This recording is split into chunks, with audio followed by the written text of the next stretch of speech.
Hello. Hello, can you hear us? Yes. Okay, thank you. And I think I heard Vice Chair uh, Williams as well? It's very quiet though. Okay, we're going to turn you up here. Okay, perfect. So, Okay, so you are heard loud and clear in the council chambers, and we do have an audience. okay. Thank you.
Good evening.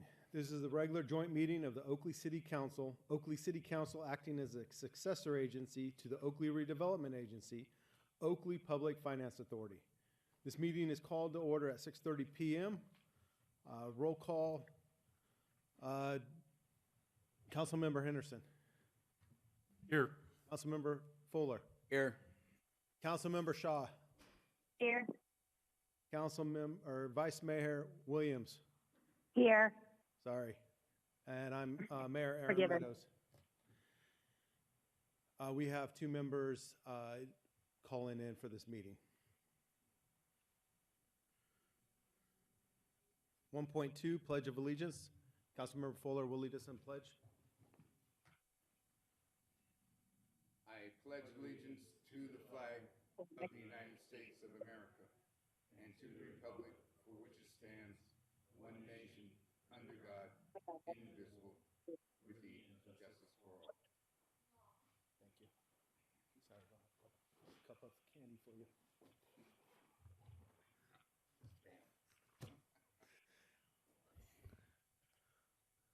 Item 2, public comments. At this time, public comments will be heard for items not on the agenda.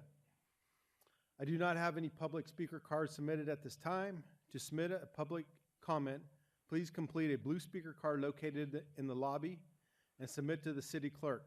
The time limit to speak is 3 minutes. The time limit is monitored by the timer located in front of the mayor's seat. When 1 minute remains on the timer, it will beep once as a reminder to complete comments before your time expires. Please refrain from any applause, cheering, booing, or other outbursts so that everyone may have an opportunity to be heard. Note that due to provisions of state law, the council may not engage in dialogue regarding comments. Staff may be directed to respond to persons making public comments. Are there any public comments at this time?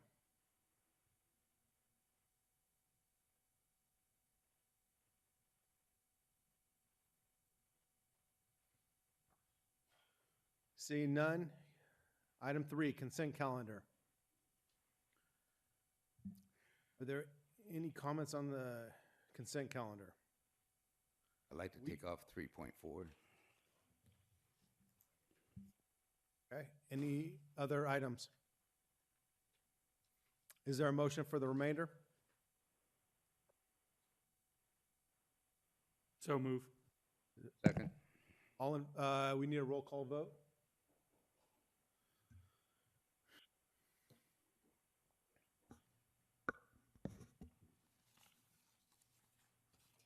Councilmember Henderson, Yes. Councilmember Shaw, Yes. Councilmember Fuller, Aye. Vice Mayor Williams, Yes. Mayor Meadows. Aye. Item 3.4, fiscal year 23-24, first quarter report on capital improvement program. Mr. Rahani, Public Works Director. If I may, I only have one clarification, if I may. Thank you for coming up, but we're accepting the report, right? And it doesn't say that. Just for a matter of the record, we are accepting the report. There's Providing any guidance, nothing been approved, no budget allocated, same as we've done in the previous reports. and I will move the item as accepted. Second. Roll call vote, please. Councilmember Henderson, Aye. Councilmember Shaw, Yes. Councilmember Fuller, Aye. Vice Mayor Williams, Yes. Mayor Meadows. Aye. Item 4, public hearings. We have none tonight. Item 5, regular calendar. Interview applicants and adopt a resolution appointing 3 members of the public to the City of Oakley Affordable Housing Ad Hoc Advisory Committee. Daniel Navarro. Good evening, Mayor Meadows and council members. At the council's direction, staff advertised for 2 Oaks apartment residents and 1 member of the Oaks management team to fill 3 vacancies on the Affordable Housing Ad Hoc Advisory Committee that the council established last month. Staff received 8 applications by the advertised deadline and 1 application after the deadline. The 5 applications meeting the established criteria were included in the agenda packet this evening, and those applicants were invited to attend tonight, and are Barbara Bautista, Micheline Nickel, Doug Gamble, and Jackie Ryder. And Oak Johnson submitted an application as the Executive Vice President of Wynn Residential, which provides the property management and maintenance services for the Oaks. And he sent his regrets on not being able to attend the meeting tonight as he is traveling. So staff recommends that the mayor and the city council interview the applicants present if desired, allow for public comment on the item either before or after the interviews, adopt the proposed resolution appointing 2 Oaks residents and 1 member of the Oaks management team to the committee, and provide direction to staff on setting the first meeting date and time. Thank you, and I'm available for questions.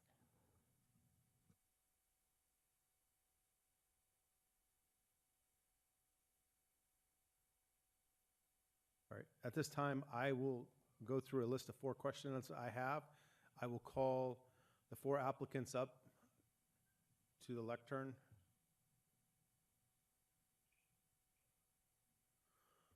First being Barbara Batista.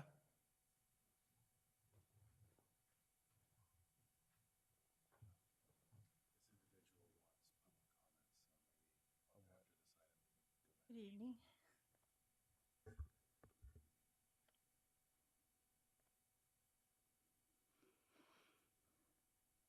Barbara, could I change it up and have you sit down for a second? And I got public comment on this, Oh, okay. and then I'll call you back up. Thank you. Carmelia? You can come up.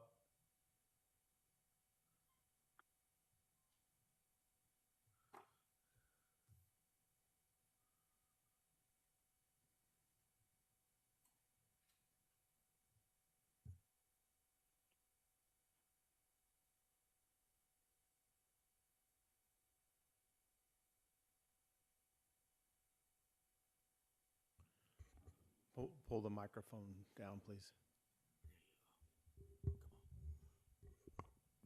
Hello. Can you hear me? Can we bring it up more?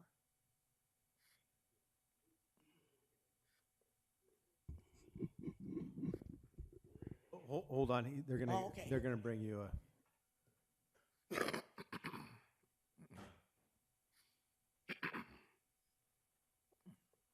You hear all my calls.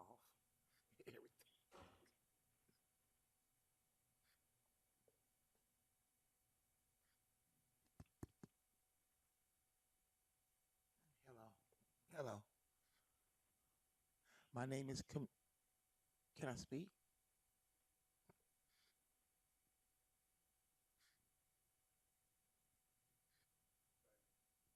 Hello. My name is Carmela Johnson. I've been staying in the Oaks Apartments for almost 3 years. When I first got there, it was only like 1750. Um, I kept having repairs that's not being done. The rent kept going up every year, but the repairs never got done. Actually now they're still not done. I've been complaining and putting in a lot of forms and complaints that never get attended to, but the rent kept going up. It just went up October. Me and my daughter, we only on SSI. We only receive a certain amount of money each month because we're all disabled. And went up to 2,000. Now, since in the month of October, it went up to 2,200. That takes mostly all our money for rent. And like I said, they still haven't fixed no repairs. So that's all I want to say. Thank you. How many bedrooms? 3. All right, thank you. So much.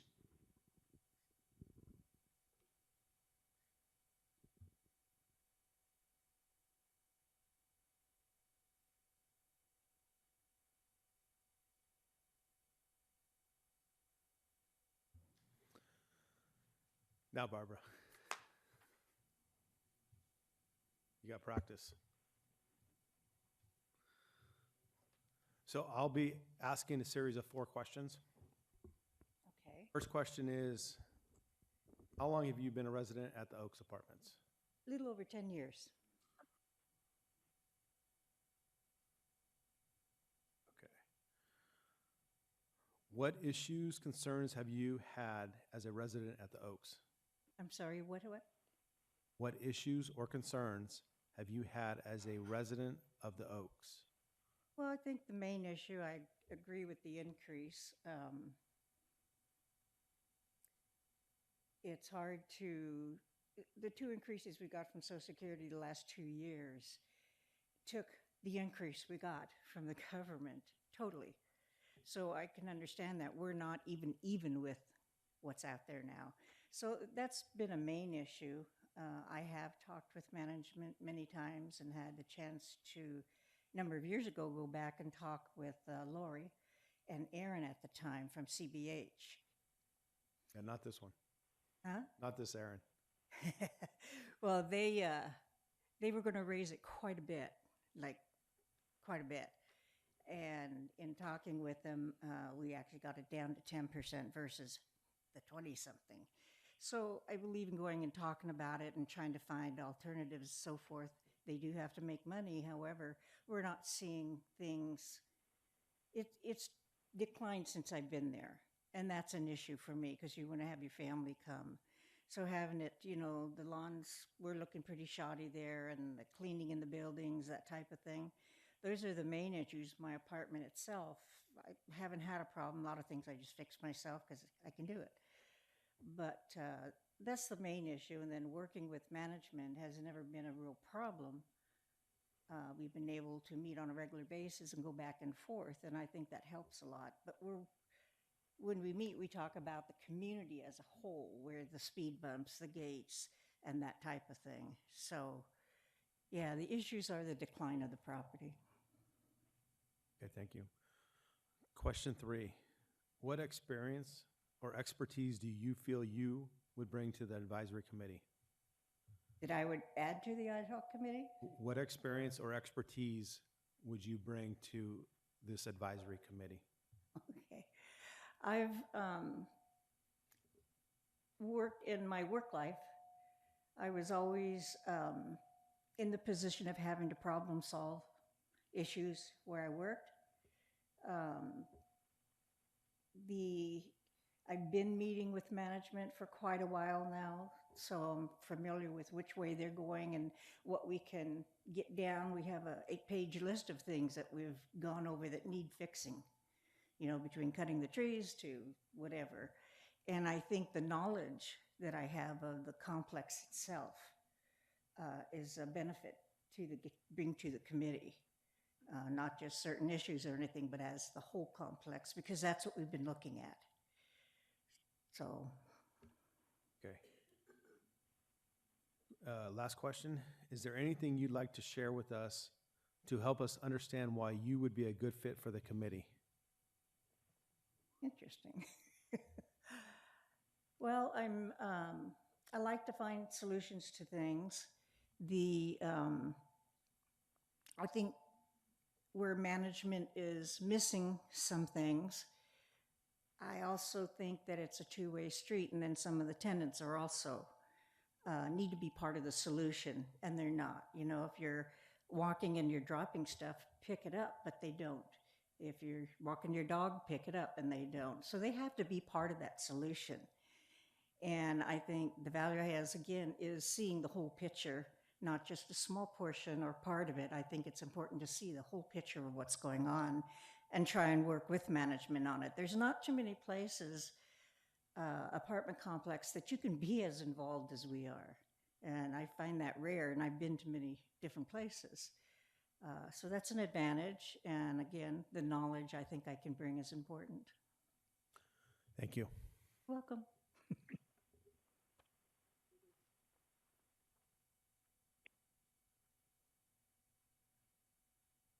Micheline Nicole?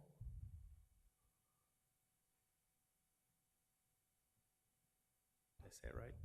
You did great. Better than most people.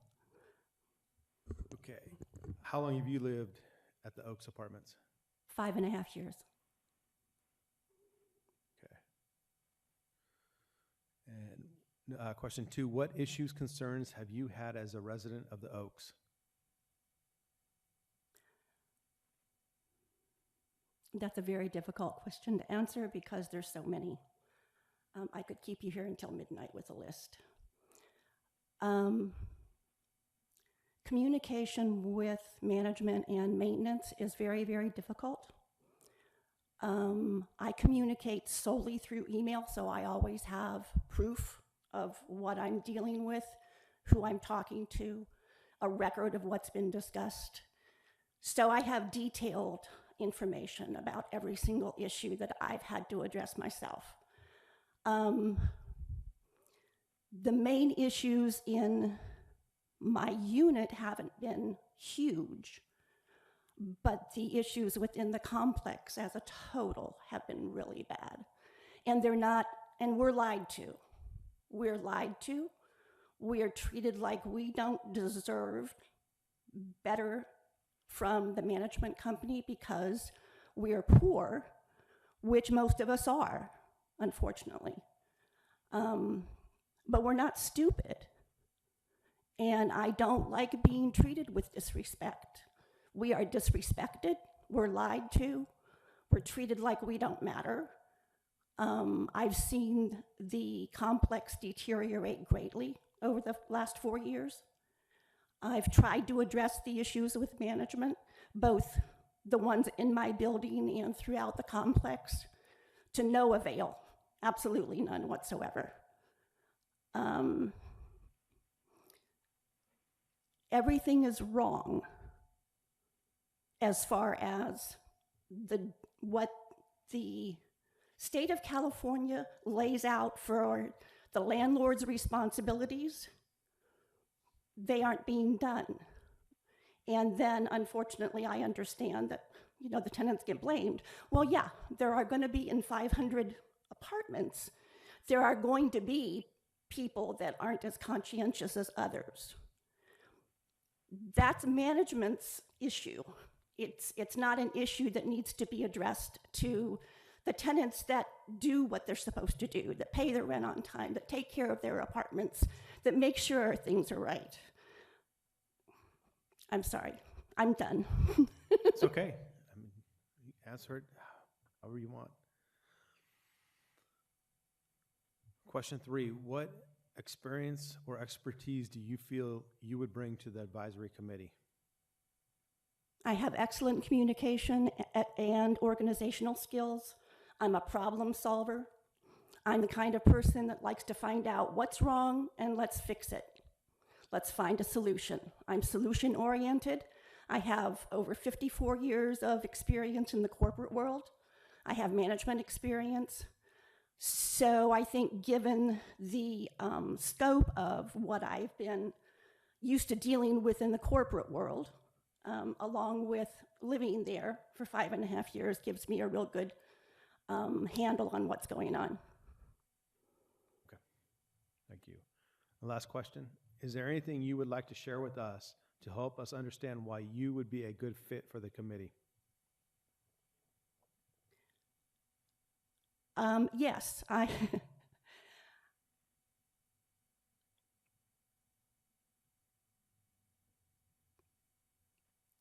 while being a friendly person, I'm also I'm not a gossip. I'm not out in the parking lot talking to people every day. I keep pretty much to myself because of my health issues. But I am aware of everything that's going on there, and I do very badly want to stay there. I know people have talked about the rent increases was just a whole different issue than what I personally have brought up. Not that I don't have a problem with it, because I do. I just think that the overall deterioration of the complex needs to be addressed, and it needs to be fixed, and it needs to be fixed quickly. All right, thank you. Thank you. Doug Gamble?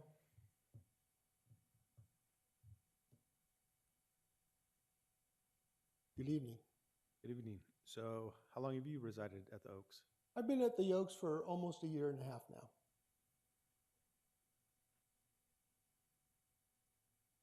What issues, concerns have you had as a resident of the Oaks? Like the other residents, I have seen a sharp deterioration in just the year and a half I've been there. I've seen orders for maintenance not being fulfilled. I've seen things around the properties go downhill. The biggest problem I've seen has been security issues. Each of the buildings have a dumpster in it that's secured by a security door, and those security doors have no locks on them. So people can get into the buildings at night with no problems. I have people trying to get into my apartment on a regular basis late at night, to the point where I've had to call the police 2 or 3 times a month to have them come out and chase people out of the building, or at least look for the people who have recently left the building. And these people are trying our locks and even trying to bang up against the door to see if they can get into it. What they're trying to do is trying to find an open door that they can get into and burglarize the apartment, figuring that we're elderly people and we go to bed late. I happen to have insomnia and have trouble going to sleep at night, so I frequently catch them trying to get into my apartment at 2 a.m. in the morning and can call the police. This is very disconcerting because I know there are other people on my floor who are not awake at 2 in the morning, and some of those people may not have their doors locked.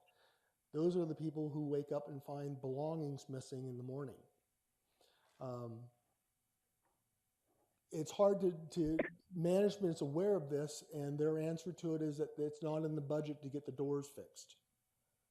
So the doors just subsequently go unchecked, and the buildings that are supposed to be secure, the buildings that we're paying to be secured, aren't secured. Okay.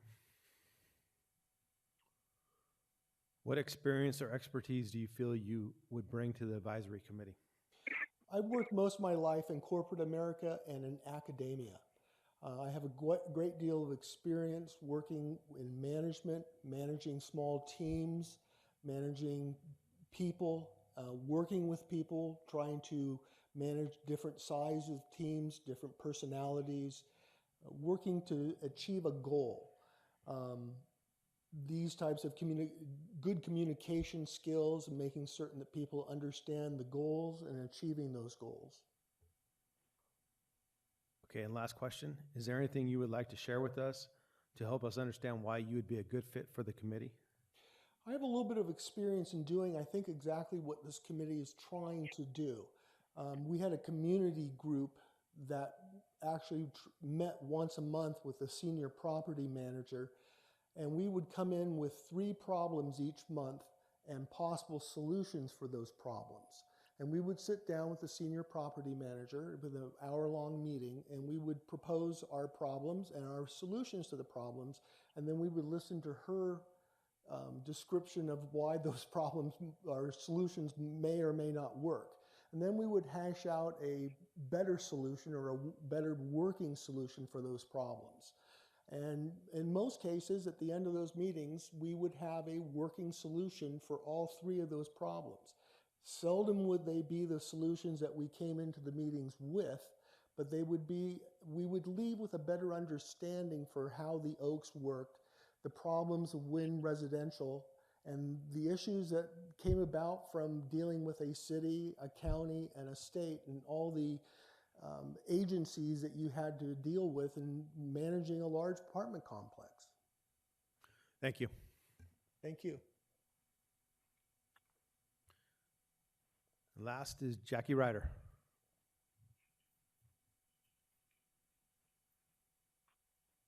Good evening. Got all those questions memorized? Yeah. I know how to, no, So, how long have you resided at the Oaks? 5.5 years.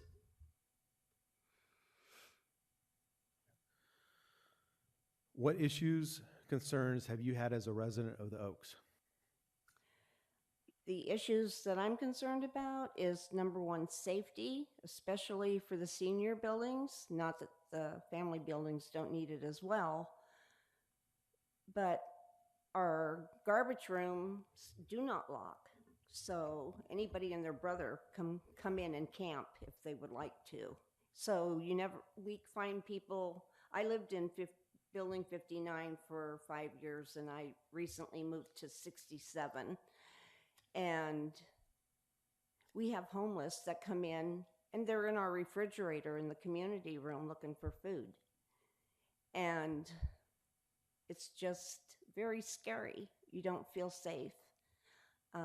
When I first moved into the Oaks, I was told that there's cameras everywhere.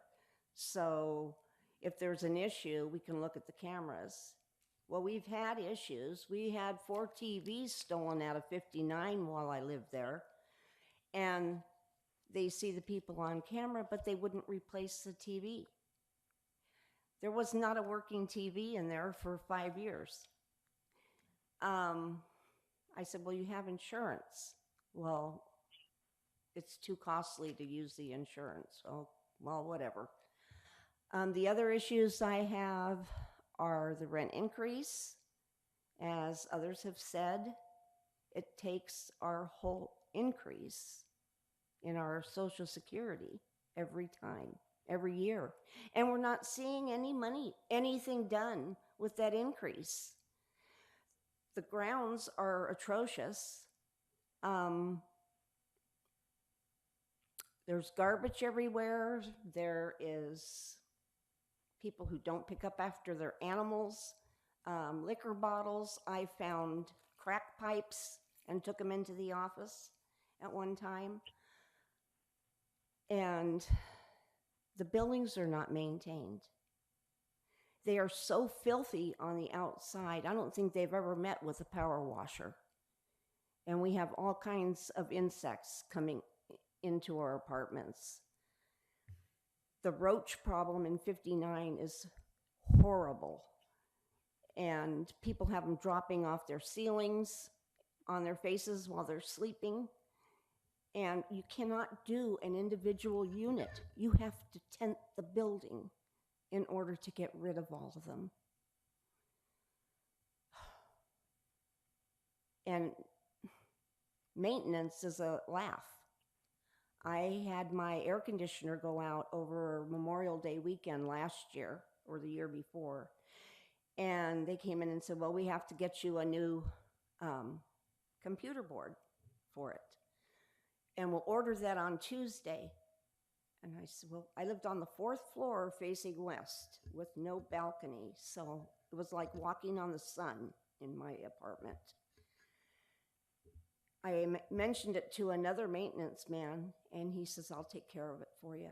He went over to another apartment that was vacant, took the computer board out of it, and put it in mine so that I had air conditioning.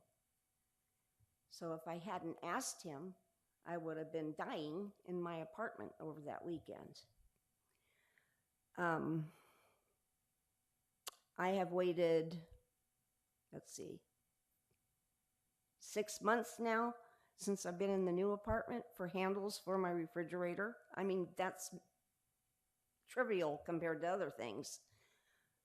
But that's just to let you know what kind of things we wait on. And I gave them the model number of my refrigerator 4 times and took pictures of it and took it over to the office.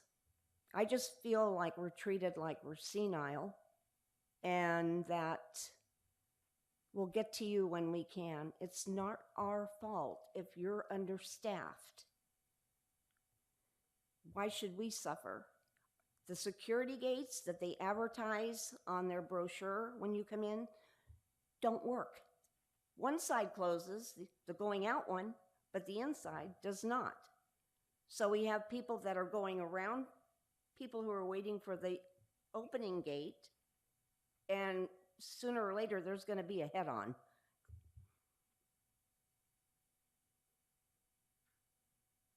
And people drive like idiots in there. They think it's the Autobahn, how fast they go.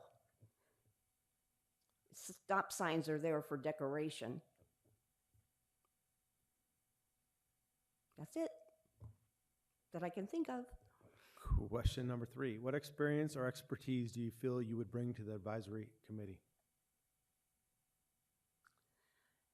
I am very organized. I have organized committees, and I've organized demonstrations when we've had other rent increases. I've been involved in a lot of the maintenance problems, and I'm not afraid to go up to fight for what I think is right and to fight for what we need.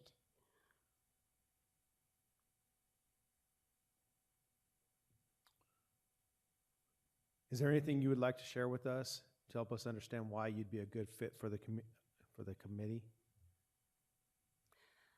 I've worked with with a nonprofit construction trade organization for 11 years. I was a Northern California regional executive assistant, excuse me. I organized meetings with Caltrans, and I have taken minutes from those meetings. I have worked with all kinds of contractors. I know what is right. I know what is wrong in those fields. I know that. I know I will do research to find out who I need to contact in order to get things taken care of. Okay, thank you.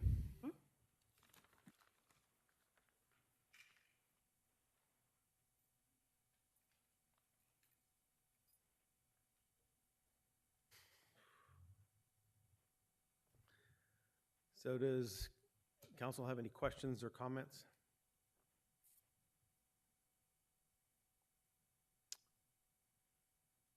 Like me to make mine? I'm assuming that's the same for council members, or Councilmember Shaw and Vice Mayor Williams?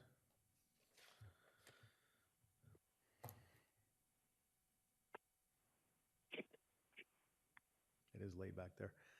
All right, so I want to thank everybody for coming and everybody that applied.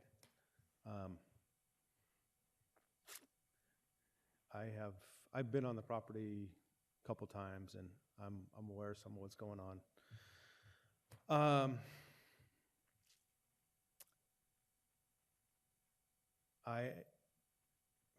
All 4 of you did a pretty good job of presenting. I think I would recommend Barbara Batista and Doug Gamble to be on the committee. Does anybody want to make a motion? I will move that the two named be on the committee, ad hoc committee. Is there a second? Second. Roll call vote. Councilmember Henderson, Aye. Councilmember Shaw, Aye. Councilmember Fuller, Aye. Vice Mayor Williams, No. Mayor Meadows. Aye. Okay. So we will work on getting a date set for the meeting. Do we need to make a motion for Oak Johnson?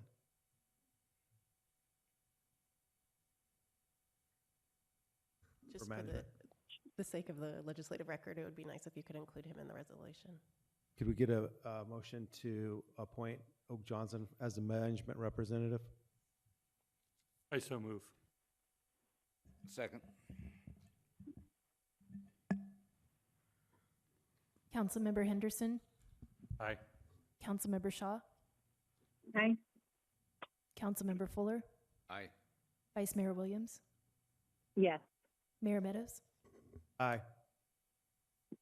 And Mr. Mayor, members of the council, just to reflect that there will be a single resolution, so the effect of your vote, these past two votes, will be codified in a single resolution that will identify the two Oaks apartment nominees or appointees and the management appointee. Perfect. Thank you. Okay. Item 6, reports. 6.1, City Manager. Good evening, Mr. Mayor, Madam Vice Mayor, members of the City Council, members of the public. Just a couple items to note. Wanted to announce our Oktoberfest will be held Saturday, October 21st here at Civic Center Plaza from 1 to 4 p.m. And then also wanted to announce the exciting news that we brought 2 new staff members on board. Yesterday was of each of their first days at work. Troy Falk, who is our recreation manager, and Lysandra Sipp, who is our human resources manager. So we're happy to have those. I think the most happy person in the room would be our administrative services director, Jerry Tejeda. But wanted to just bring those two staff members to your attention, and that concludes my report. Thank you. 6.2, Oakley City Council, Oakley City acting as a successor agency to redevelopment agency reports. Councilmember Henderson. Since our last council meeting, I attended Diablo Water and also the Friday Night Bites. Councilmember Fuller. Yes, on October 2nd, I had the opportunity to meet with Supervisor Diane Burgess, just 3 of the Contra Costa County Board of Supervisors. We had a productive conversation, starting with AB 1657, which we will be going forward with. She is not in the same adamant opposition as I am, but she and Lori Wilson and I do agree that the RENA numbers should be allocated on the basis of where the jobs are. And one example is that Berkeley does not have that. People have to commute a long way to get to work in Berkeley and a long way home for a minimal wage. So she's working on she brought up the idea along with Lori Wilson to that. She also mentioned that in March, the Contra Costa County supervisors are going to divide up the money that would be coming to Contra Costa County if 1657 passed. I don't know quite how they're going to do that because 1657, as we'll talk about later, has been bound over for another year in the legislature, but they plan to meet in March to begin to divide up the money that they will receive from the county from 1657. she wasn't much, I am in opposition to SB 555, which we'll talk about later, but she is not so much in opposition to that. We talked about the 55-acre park. She was non-committal with that, as I am committal. She was not. She says, if the people approve that, then yes, then that's what we'll do. We will work on getting you grants, but she did not say she was going to step out further on that one until it passes. We talked about the conveyance project.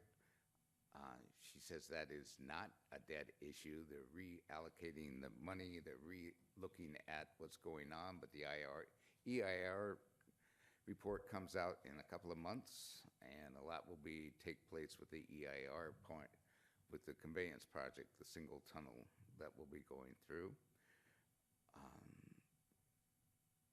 We also talked about the regional bond issue that's pending out of BAFA. She said, well, I brought up that the money will be, we will be assessed taxes, property taxes here in Contra Costa County and throughout the 9-county area for $20 billion is what they're looking for affordable housing. I brought up that, so if San Mateo County votes all the way, say in Atherton, with Steph Curry, as much as I admire him, he's backing the issue, but if that occurs, all the money will go in the matter is allocated on the ballot. The trouble is, if San Mateo County, which has fewer affordable housing, so they will probably get a larger portion of the $10 billion, and we are on target, will get a smaller portion, but we in Contra Costa County will pay the same tax as everybody else. So in other words, we will be backing and financing San Mateo's money for them to build affordable housing in San Mateo County. So I wasn't a very happy camper about that one.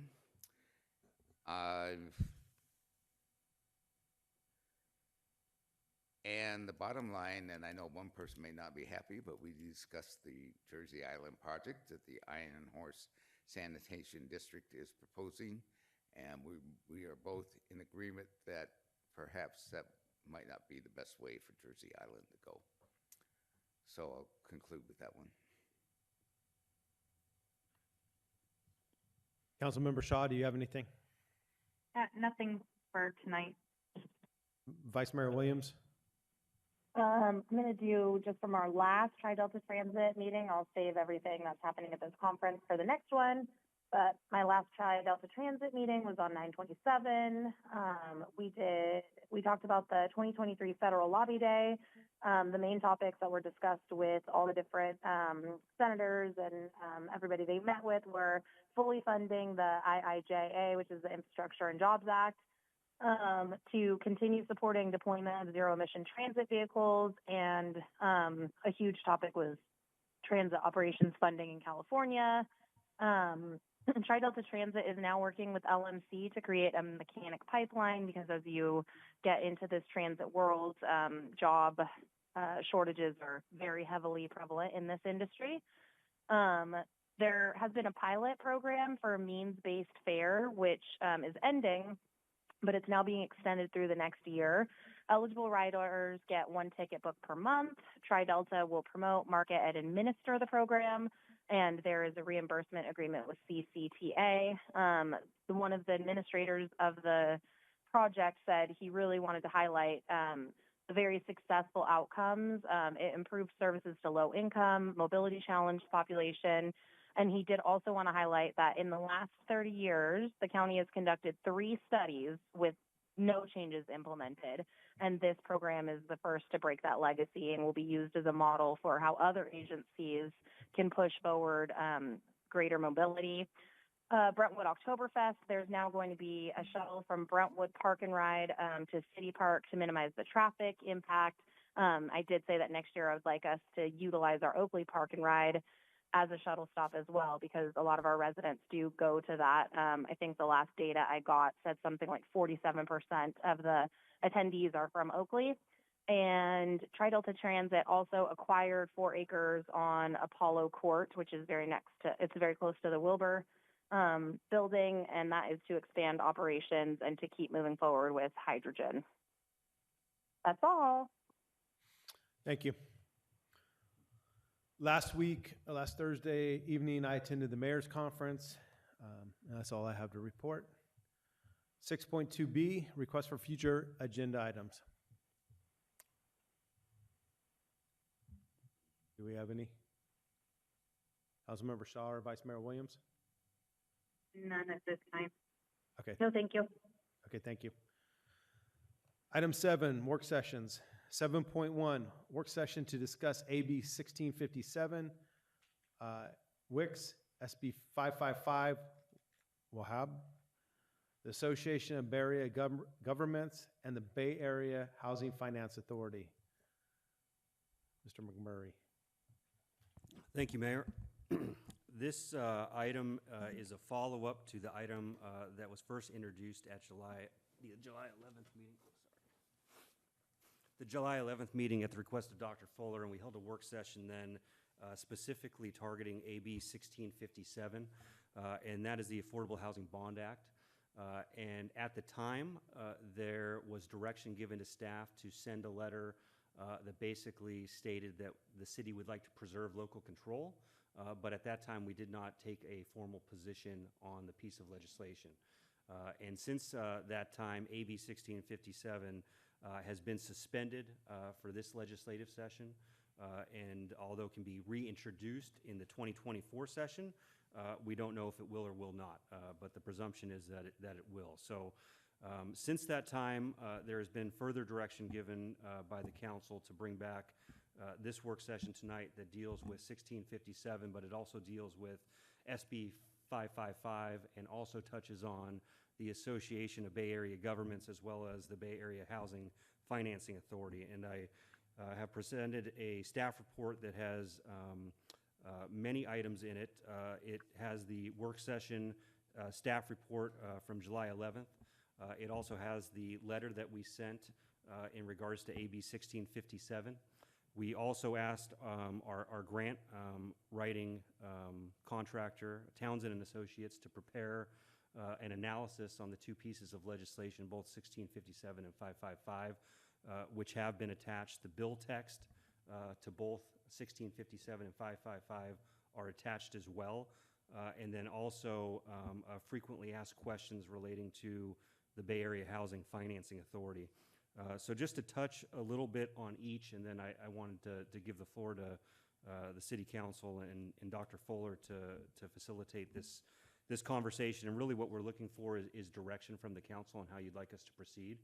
With 1657 being suspended, this was the Affordable Housing Bond Act, and as was stated by Dr. Fuller a minute ago, an act that was looking at a $10 billion bond that would have been on next year's primary ballot, that would have gone to a series of programs dealing with affordable housing.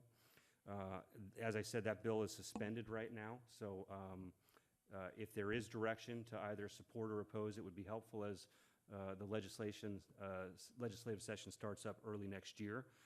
Although that bill could possibly change or morph into something else, so it might be something the council wants us to wait on and monitor, but I'll leave that to the discretion of the council and their direction. SB 555, that is a piece of legislation dealing with social housing programs, and what it really requires is it requires HCD to present to the legislature by December 31st of 2026 a series of a development of a program to address social housing. And there's several different aspects under the piece of legislation that the legislature is expecting HCD to develop. So there really isn't much more to look into in that one, although we have provided the analysis, and that bill was approved and signed into law just within this past week by the governor. So it is a piece of legislation, but if there still is a support or opposed position on that piece of legislation, we're happy to hear it. As we feel, and as does Townsend, there are going to be many more pieces of legislation that come out of 555 and its approval. Also, the staff report touches on ABAG, the Association of Bay Area Governments. I gave a real brief overview, some information that I took off their website, but essentially ABAG is a comprehensive regional planning agency. It was formed as a joint powers authority. Every city in the Bay Area, the nine counties, and every city within those counties are members of ABAG. I think, the one thing that I think most people probably understand what ABAG does is they distribute our RENA numbers and decide and formulate a methodology committee that takes the state projections and on a regional level assigns those. But they also do a multitude of other things for cities and for counties relating to regional planning. So I'm not sure where that discussion will go, but staff is happy to listen to the discussion and take any direction the City Council gives. And lastly, the staff report touches on the Bay Area Housing Finance Authority, that's BAFA, and that authority was created by legislature in 2019. And it's really the first of its kind to address housing issues at a regional level. And specifically what they are trying to do is they want to get a ballot measure on the November ballot of next year for either a $10 or $20 billion. I know Dr. Fuller said it's most likely 20, and I think we all kind of feel it probably is at that upper limit, but right now they're saying it's anywhere between 10 and $20 billion to address affordable housing. A large chunk of that money would be funneled to the county, and there would be a subsequent process if this measure was passed. The county would then have the responsibility to decipher how those funds are distributed to the cities, and there would be, as we understand it, a very interactive process with the cities to help guide that policy. But that would all come after the measure, if passed by the voters in 2024. And there is a frequently asked question section at the end of the staff report that kind of talks about BAFA a little more globally than just the bond measure that they're seeking. So that is the work session and kind of the structure of it. And like I said, we're happy to hear any direction or comments you may have and how you would like us to proceed.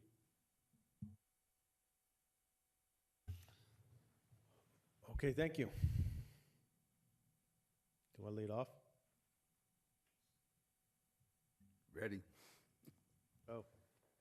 Thank you all for who's worked on this. It's an incredible amount of work has gone into it. An incredible amount of research has gone into it. One of the reasons is ABAG, the American Association of Area Governments, has been working on this since at least 2022. I've heard about this, I mentioned earlier, but I heard about AB 1657. It wasn't AB 1657 at that time. It was a dream of Mayor Jesse Arreguín in Berkeley. And the reason he had a dream was that they have an incredible number of low-income units to build in Berkeley under the RENA, Regional Housing Numbers Assessment, to build in Berkeley. And he said many of the other groups in cities that I was attending with were saying the same thing. And his solution was, well, we're thinking about a bond measure where we can get the RENA numbers reallocated and finance building out in open areas. And Jovita Mendoza from Brentwood City Council had something to say, and I had something to say, and people from Solano County had something to say, and we weren't very much in favor of it. But overwhelmingly, it came out that, well, we really ought to look at this. So in 2023, when I returned to the General Assembly, that's when Mayor Arreguín very proudly put forward that ABAG has had Assemblymember Buffy Wicks from Berkeley, Richmond, and other coastal cities along Contra Costa County introduce AB 1657, which would be, at that time, it was 20 billion, and now needs 10 billion. It'll be 20 billion and now $10 billion to build affordable housing. So I went and looked at it, and one of the first things that came up in what I have been saying is the section of 54056A, B, and C. And what that basically says is that the legislature, with anything associated with affordable housing in regards to this bill, which would be just about everything under affordable housing, they can act on and change. And Townsend, our analyst, said the same thing, much more bluntly. That one caught my attention because in 2022, that was what was motivating Mayor Arreguín to get out from underneath the RENA numbers, and now if this passes, there'll be a mechanism in place to do so. So, what is, as I went through, as I went through the bill, as I went through the analysis, Section 8, there's a history. Section 8 came about around the Reagan time, Reagan governance, that large housing projects were to disappear, which I like. And Section 8 was to offer subsidized renting so people could be dispersed in low-income categories. Section 8, and that was to spread out lower-income housing. Section 8 has functioned, but the affordable housing has not been built. Now they're looking to do, well, let's throw some money at it. And if you go on in, if you read on into it, though, since the 1940s, the large public housing units have not worked well. Jordan Downs, Imperial Courts, Nickerson Gardens in reference, but in many other areas, they have not worked. So we're supposed to eliminate that under Section 8, but now they're talking about, well, maybe we ought to just throw money at it any way we can to build affordable housing in any way that we can get out and take money out of it. The money would come from, if you read the financing under AB 1657, they are to generate taxes out of, I don't know the whole structure of the taxing authority, but they are to find revenue outside the general fund to put into the general fund so that they can pay the bonds as they mature. That means more taxes that comes across. They're going to have to raise some form of taxes for $20 billion worth of bonds. What does that say to us? And I'll come back to continue to hound on this, and I'll be coming back. It punishes Oakley.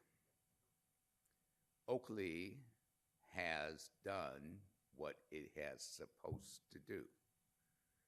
The Oakley City Hall staff is highly acclaimed everywhere I go. Because when I sit down, I say, Oakley has done what they're supposed to do. And I've been talking to a lot of people, including Diane Burgess and others in government, and they pull up our figures and say, yes, you're incredible compared to anybody else. So we really aren't in a position to really need money a whole lot to build more affordable housing or any direction. We're handling that ourselves. But AB 1657 will take that away and punish us. In the process, I feel very certain that the RENA numbers will come down. When I attended the 2023 ABAG General Assembly, no sooner than Mayor Arreguín was up, and there was a speaker that stood up, a woman. I'm sorry, their names they don't quite say outside, but you can look at the tape online. She says, we've got to pass this because this will be the only way that we can get our RENA numbers reduced. And the way you get the RENA numbers reduced is you get the legislature in the super blue categories along the coasts where they have a lot of money and donate, where President Biden goes for for fundraisers like Palo Alto and Altoton and those areas. They get their people in the legislature to come about, in the Democrats or in a one-party state, come about, and all of a sudden the arena numbers get reallocated in favor of other people after we've done all this work. And they start taking over our local control. At least that's my assessment. So moving on to SB 555, what scared me when I read SB 555, that it comes about is that SB 555 establishes the concept of social housing. And social housing is different than affordable housing by definition, because the legislature said so. And social housing is to provide housing for everybody. And why do we need to do this? Well, SB 555 says because it's the homeless problem. People are being forced out of their homes in the homeless problem. Well, every study that I've read, and many I've read, they don't have any real understanding of why homelessness exists. They find people that have mental health issues. They find people that have been forced out of their houses. They find people that are unemployed. They find people that can go back into a house that won't go back into a house. But SB 555 says, no, we've got to take care of these people because of the capitalist rich have forced them out of their house with their revenue. So therefore, they have to move into the street, and we need to provide social housing to do that. How does that come about? The state in 3 years will take all the housing allocations coming in and review them, and the state will determine where those houses need to be built, under what conditions, under how much. Right now, they can't say anything, but I think, not to put Councilmember Henderson on the spot, but if you don't think Sacramento isn't looking for central control, ask Councilmember Henderson about SB 2, which is another issue altogether. But that's kind of the way the legislature's going, is we're going to come down on and kind of run this whole fabric ourselves. So you got SB 555 in 3 years dividing up all the land, dividing up where it needs to go, how it needs to go, how to get the money there, how it can be built. And you can see, since they can change any legislation out of 1657, that's, in my position, that's where it's going to come. So, and Vienna, Austria has socialized housing, social housing. Vienna, Austria has that, but it's a highly taxed group. The rich live in nicer houses and pay higher rents. But those in low income, and which is 40% of Vienna, Austria, from according to what Townsend was saying, 40% of Vienna, Austria lives in low income housing. How does that, with lower rents that are subsidized, how does that come about? Because those that have the means to live in the more expensive houses get taxed for living in those houses. So now it's kind of coming around. If you live in Oakley and can afford a house that's 5 bedrooms and maybe 3 baths, that's a luxury, and maybe you need to be taxed with your property tax a little bit more so other people can find a home. And that's kind of where we're going. So leading on to that, into BAFA, and that was another one that I sat through that scared the, well, I won't use the word that I want to use, but BAFA is the Bay Area Housing Financing Committee, Financing Authority. They have in place, that's the one we were just talking about, a regional vote. So we will have AB 1657 out of the state, which is $10 to $20 billion. And now BAFA, in the 9 counties, wants to put out a regional vote for another $20 billion for housing. it will be a regular bond issue, and 2/3 of the vote needs to be taken in all 9 counties, which includes Santa Clara, San Mateo, San Francisco, Marin, Alameda. These counties, if they get 2/3 of the vote, they can raise our property taxes in Contra Costa County, and even if we vote against it. Like, we generally vote less than 50% for BART increases. But why do we always get BART increases in tax? Because it's a regional issue, and Santa Clara and San Mateo and San Francisco vote to approve it.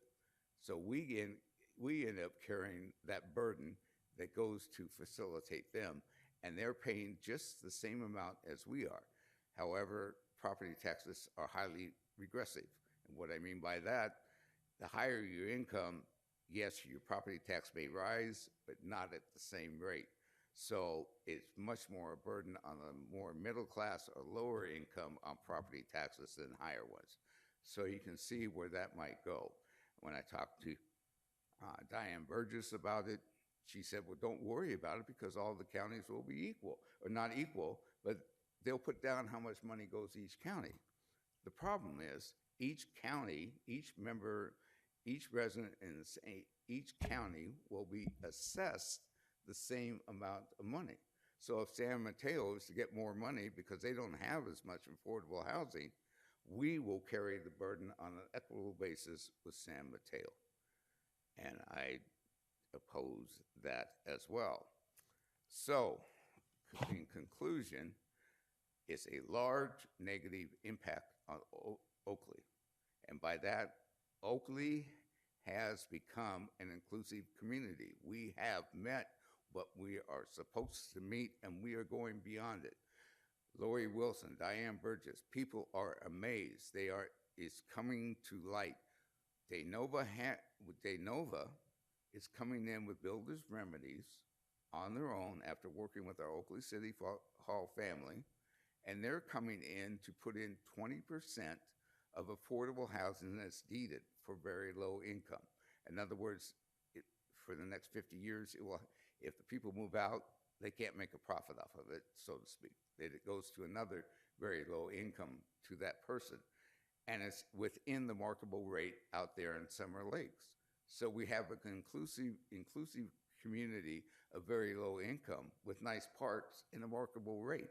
People are looking at us like, are you really? And I said, yes, that's what's going on, thanks to our staff, thanks to what's been going on. But now we're going to get now we're going to get punished, because now they're looking to get more money out of our pockets, and really it'll be for people who won't go forward, who won't meet it. It's inequitable, it's discriminatory. I'm going to say straight out, it's prejudicial, it's discriminatory. Berkeley does not like it. Berkeley has lots of good ideas that are progressive for Marin, for us, for San Jose, but maybe not so much for Berkeley. And that goes with not changing their name. Hastings changed their name. We use University of California School of Law at Hastings dropped their name because the Supreme Court Justice at that point, he was the one that allowed the genocide of indigenous people in California, so they removed it. John Berkeley was a major slaveholder in the area of Berkeley. He was forcing all indigenous people to become Christians, but Berkeley says, well, we really can't take away our name because it's rather prestigious and it gives us an identity. So if we change it, so they aren't even looking at it. So it's a discriminatory way. 10% of BIPOC people have left in 10 years from Berkeley. But from what Berkeley's doing, they don't want the people back. You can stay out here in Stockton or wherever you live and drive all the way in and all the way home and make sure we got our burgers, make sure our toilets are clean and everything, but we are not going to build housing in us. We're going to send it out of here.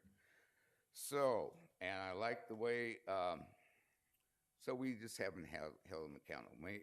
Chief Beard just put out an article on crime, that crime is climbing, and I agree with them because they aren't being held accountable. Anthony Mendels, mayor's son, stood right up here without his direction. Was said right here, the biggest problem going on with arena allocations is the communities are not being held accountable. And that's true.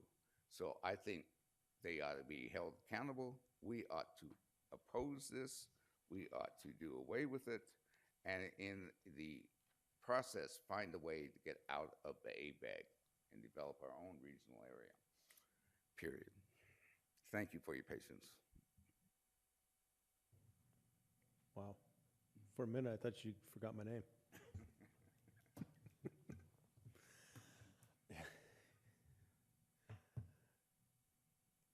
Any other council comments?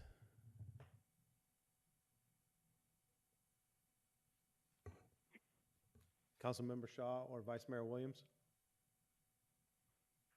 I mean, I think we got really clear direction at the beginning of this meeting, or at the beginning of the session where it's not in session. I think this is just something that we need to watch.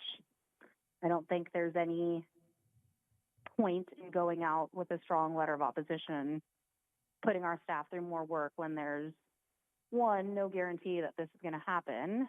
Two, I feel like there's still not enough evidence showing that there's any shifting of RENA numbers happening, that there's any of that stuff. To me, everything is still separated out. It's different entities that are doing it. So I wouldn't feel comfortable doing anything more than what we've said, that we don't want anything that takes away local control. And I feel like that's the stance that I feel comfortable making. Okay, anything, Councilmember Shaw?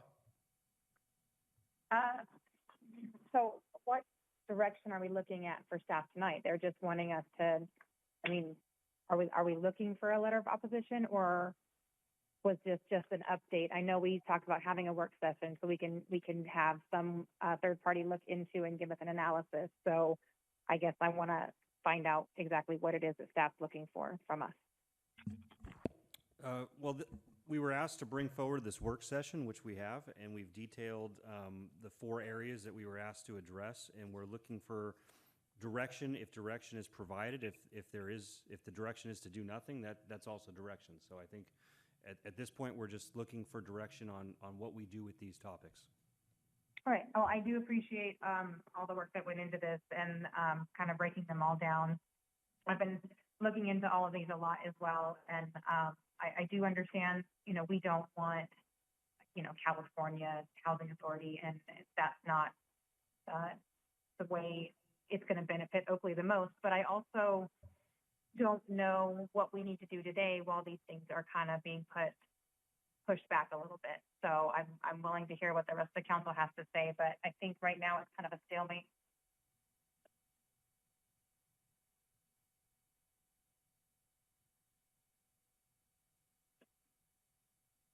Were you done or your phone cut out? Yeah, I'm sorry, I'm done. I apologize. I forget you can't see me. Okay. Councilmember Henderson? I think it's important that we continue to focus on that we still want the local control. As this goes towards the county and the county direction that the county is going to be allocating this, I think we need to be at the table when that gets to the point, and we need to be involved with that as much as possible. Again, seeing this go at the state level where the state's telling us, or even at the county level, the important part is we want to be able to make these decisions as a city and not be told what to do.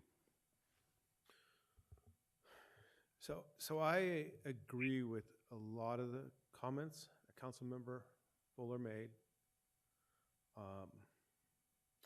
I'm probably more concerned with SB 555 that did pass than 1657 that was suspended till probably next year. I have issues with the social housing. Councilmember Fuller mentioned some of the projects he had to work in LA. I mean, Richmond, California had a housing authority until a couple years ago when they couldn't manage it. They couldn't manage their own units. They were a disaster. Their own units that they owned were a disaster. They couldn't manage it. And that's not uncommon when you have the government trying to manage housing. I know we still have some folks here from the Oaks. I think I'd rather be in the Oaks than some of the government-run projects. So I have an issue with this legislation trying to cram down the social housing and these projects on us. As far as ABAG goes, I mean, I share some of the same concerns. I don't think ABAG really has our best interest at heart.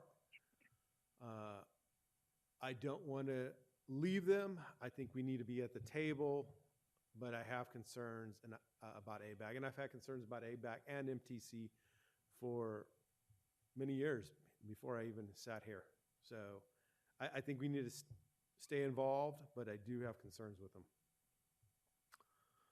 As far as the Bay Area Housing Finance Authority, I think $10 to $20 billion bond measure for the Bay Area is insane. I mean, we just keep passing these regional measures, and we have some say in it, but like was pointed out, we don't always support the BART issues, but and it's not Santa Clara County, it's Alameda County and San Francisco County overwhelm our vote, and we lose. I mean, we don't support the measure, but because it's a Bay Area-wide measure, we lose on it. Some of the other measures supporting the Bay, I mean, we're getting these regional measures crammed down on us, and our citizens are having to pay for it, and I really don't see the benefit to our citizens. And I don't really see the benefit in a $20 billion bond measure. And what's not mentioned here, but MTC is looking at another $20 billion bond measure 2 years later for transportation. So we're talking about potentially in the next 3 years having $40 billion in bonds attempted to be passed in the Bay Area. It's just, I think it's insane. There is a problem with housing in California. There absolutely is. And the problem with housing in California is the 125 people that sit in Sacramento that make the laws. They cram down stuff on us that makes absolutely no sense, that burdens the process, slows the process down, makes it very hard to build. You know, if you looked at the reports, you know, we really haven't added housing in quite a few years in California. And that's the problem. So, I mean, I believe in free markets, let them work. Councilmember Fuller? Yes, in rebuttal, the first one that I've heard is, well, we ought to wait. We did wait on SB 555, and it is now law. It is going forward. Please keep in mind, I believe it's SB 555. It will also is encouraging that this new housing authority in 3 years look at building affordable housing on state surplus land. And that means that they can just come in and build whatever they want to work. And I believe we do have state surplus land around us with the Delta and many other areas, but that will be one of them. But the biggest thing that I'm coming back to is we can always oppose, and I think we need to go further than to just say, well, we want local control, because we're always catching up. SB 9, well, don't worry about it. It won't affect us. It did affect us. If we say we do not like what this is, because you can change the arena numbers, because you can change the way that is allocated. You can change the laws. We oppose it. And as it goes through the legislature again, we will go out, the city of Oakley and hopefully others, even down in Temecula, they're facing the same thing, the same situation. We'll go out. We oppose AB 1657 as written. Then, if it comes back in something that will be favorable and not hinder us and not place a burden on us and unfair, we can always say, well, yeah, you did a good job. So we lift our opposition. But it's better to go out. It's kind of like, do you throw the red flag or not? You know, and if you don't throw the red flag and that touchdown counts, you can't throw it again. So my thoughts are, we go out and oppose it initially, oppose all three of them initially, and then if they come back and change it more to our liking, or what will be less damaging to the community, then we can always go there. To me, we owe our citizens every action we can. Our tax rates are enormous, especially for new housing. They're like Emerson Ranch or Summer Lakes or some of the others. They are paying a very large set of taxes. We should do everything that we can to protect them, because we have gone the way that we should, and now we should not let our citizens have to suffer with increased taxes. Why take the chance? Oppose it. If they come back and change it, oh, good. We'll change our minds. Any other comments? I just do not, as somebody who is out in the community and listening to what people's needs are, I have said on many occasions, we cannot pat ourselves on the backs and say that we have done a great job with affordable housing. We do not have it. 91% of our housing in Oakley is single family, and we do not have the varied products that people need. So I just don't feel comfortable saying that we have done everything we can. We're doing everything we can. I agree that we do not have the jobs here, that's, a huge issue, but we have not given people a fair shot at housing. I get phone calls and emails from people who are Oakley residents working multiple jobs, who are living in their cars, and because they're not homeless, we say we don't have an issue. So I just, in good conscience, cannot pat ourselves on the back and say this is something that somebody else is trying to shove down our throat. I think that, especially when it comes to everything that I've seen with BAFA, it's a different approach than what has been tried before. What we're doing currently is not working. We have an extreme housing shortage, and what we are doing is not working. Does that necessarily mean we need additional legislation? Maybe, because people don't do the right things. Why do we have our composting legislation now? Why do we have recycling? Because people, if left to their own devices, potentially won't do the right thing. So unfortunately, there's some legislative action that has to happen because of that. Does that mean that these cities that aren't doing their fair share should have zero accountability? Absolutely not. And I would be open to, if we were to say we oppose this, it would need to be we oppose it because of this. But so far what I've heard is that we just don't want a way to have affordable housing in Oakley. And I think that that's where we've got some differences of opinion. I feel like any affordable housing thing that comes before us meets some opposition and resistance. And I think we're not providing the service that we need to our residents who are in dire need of it. We have a need, and we're not providing it. So I wouldn't feel comfortable saying, hey, we're totally in opposition to this if we're not saying, but if we change this, if you do this. I just don't want us to close the door on that affordable housing, because that is kind of the sense that I get when we have any of these affordable housing conversations. I just hear we don't want the projects, which I wish we would stop saying that. These usually are not what we're referencing. It's not 1940 anymore. We've got to look at affordable housing a different way and treat the people who need those houses, who, by the way, are teachers, restaurant workers, firemen. I think we need to start treating people with a little bit more dignity and not call these projects or compare them to projects, because we're in a different world right now. So I just have a really hard time saying, let's write a letter of opposition that we can then retract, if we're not saying, here's the changes that we want made, here's what we see as the barrier to why this won't be good legislation. But especially as it comes to BAFA, I think it's an organization that's trying to approach the problem in a different way, which is what we need. We can't keep doing the same old thing, or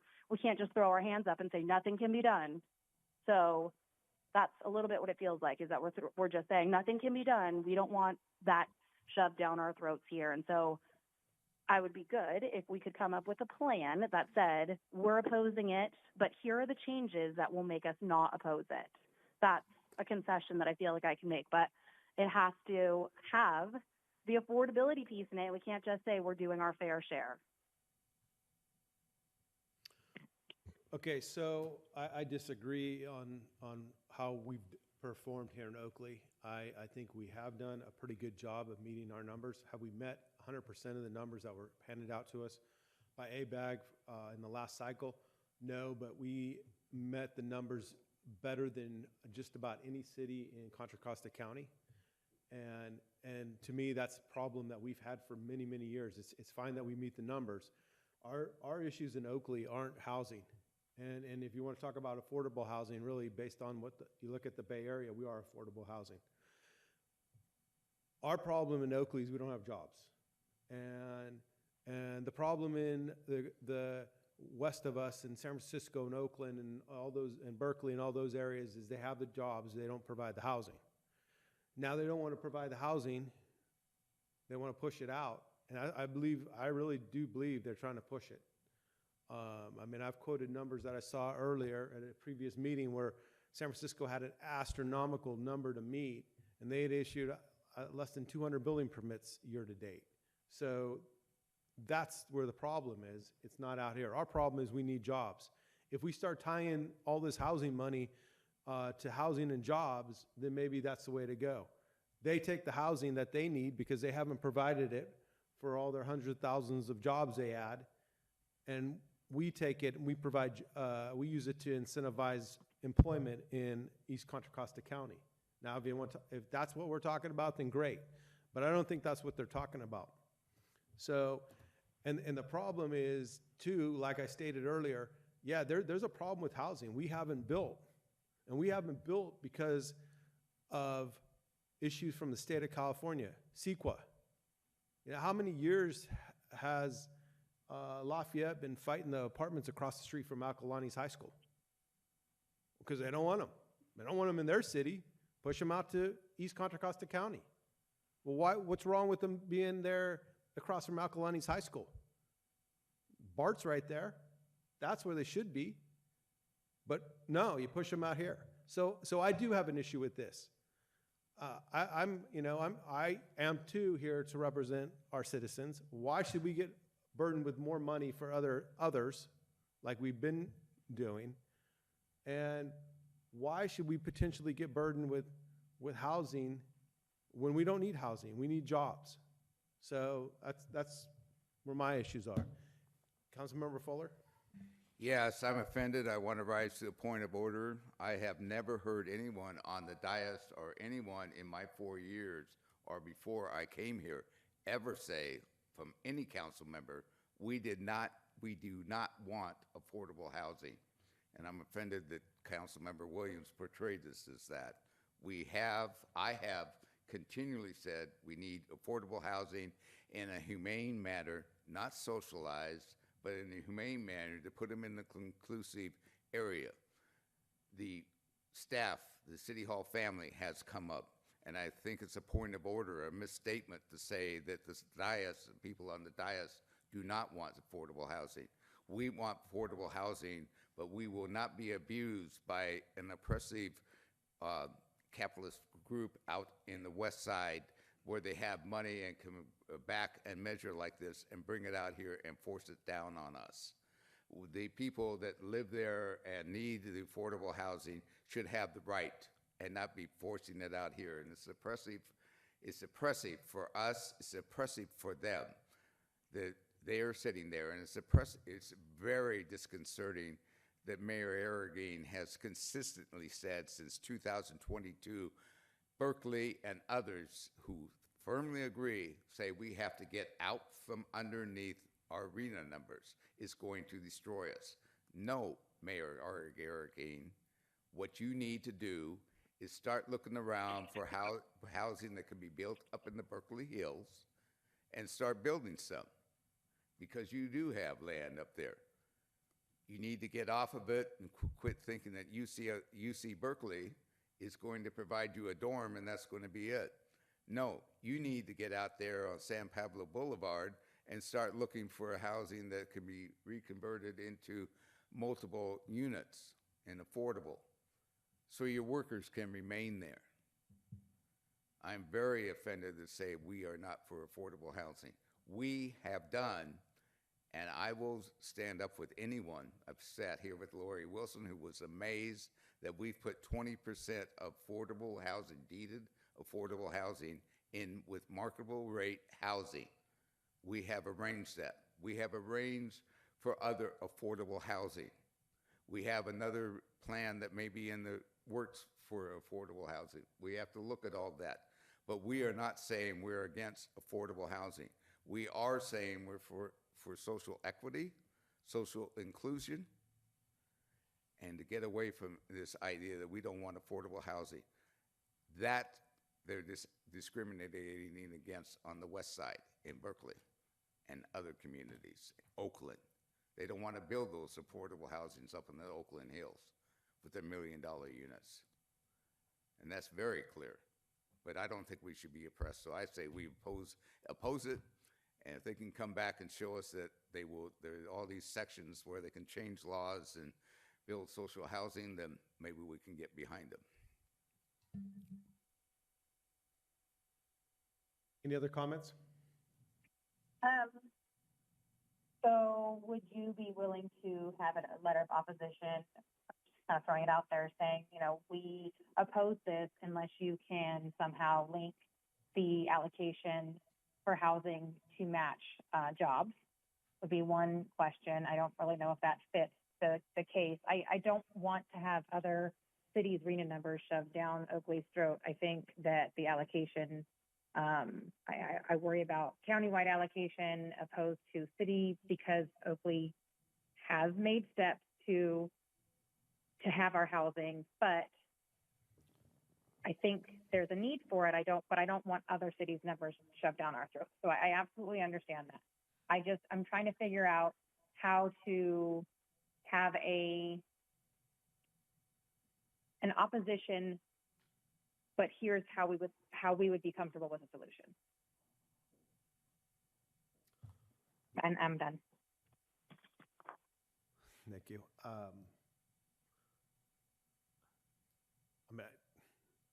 I think we need to really monitor these three areas moving forward.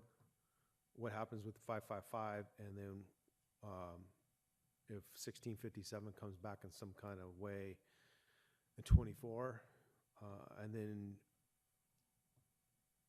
watch what the Bay Area Housing Finance Authority is doing, but maybe with them is saying, hey, we don't support you.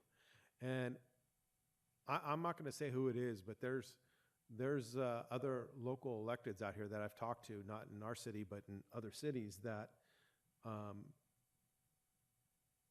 aren't in favor of BAFA or probably the MTC bond measure. And I was a little surprised, but they're not. And maybe the East County cities, say, hey, we'll support BAFA if that money's coming out here to help us bring jobs. If we can use it for jobs instead of housing, we'll support you. Otherwise, we're opposed. So, but at this time, I would say we keep monitoring it unless the other four of you have other thoughts. Okay, I'm very comfortable with that monitoring. Okay. Same. Did you say same? I did. Yeah. Okay. Councilmember Fuller? Can we set a timeline then? This will be all back up in what, they reconvene in February, right? So are we just going to sit around until next October and see what they get around to? Or are we going to actually monitor it and see where it's going? I would imagine that Buffy Wicks is going to put it right out on the floor as soon as she can. Wahab is already, they've got a recall going against Wahab, State Senator Rehab down in Santa Clara County. I'm sure that she's going to be out there stepping out as much as she can in terms of it. So she'll be getting it back out on the Senate floor. Are we just going to wait and see what happens? That's what happened with SB 555. Or are we going to set some tick marks in there and when we're going to monitor it and see where it's going and get ongoing reports out of the legislature? They are available. Every committee meeting comes back, and with any text changes, we should be notified immediately, I think, if we're going to do that. I'm for opposing it. Just say, hey, if you can change it around to where you get rid of the sections where you can change the arena, where you can change these other sections, and instead work with us. That's the way I look at it. But if you're going to monitor it, then we ought to have a ongoing monitoring from the time the first bell rings on the Assembly floor and Senate floor. And or before.